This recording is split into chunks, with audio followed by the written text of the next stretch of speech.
This is my AGI Studio 1 Week 4 video. In this week, we have changed our art style, but our game development is still on the same direction as our plan.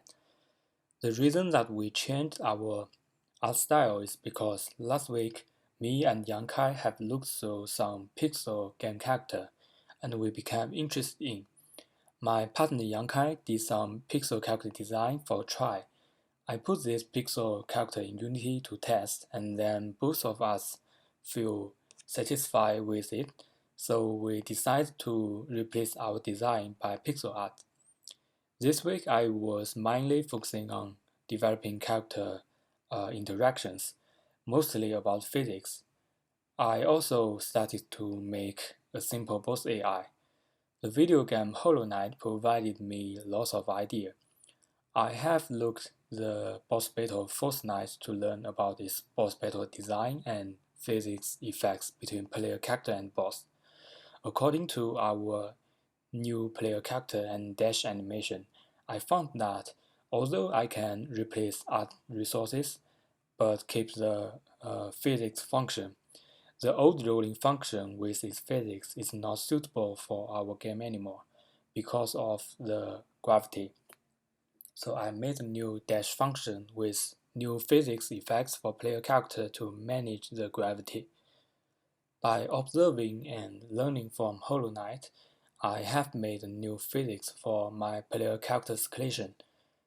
The default collision in Unity is going to simulate a real physics effect, which is fantastic, but it also leads to problems when I need a specific physics which does not need to be real. So I wrote a new physics to meet with my requirement. This new physics is avoiding any unnecessary force on player character and providing me correct effects. And I also made a save time for my player character to be undamaged. Each time after my player be hit, my scripts are calling this function to provide a save time for player. I have just started to make my boss AI. I'm now using the player character and animation tool instead of boss character. Once Yang Kai has done the boss design, I will update the character. It only has an ability to move to player depending on distance now. In the next week, I will mainly focusing on develop the boss AI and its animation. We have discussed and had a plan for the action which will be used by our boss. I have made a floor chat as a guide to arrange the logical things for boss AI. The boss battle Fortnite in Hollow Knight will be an important idea for me to study.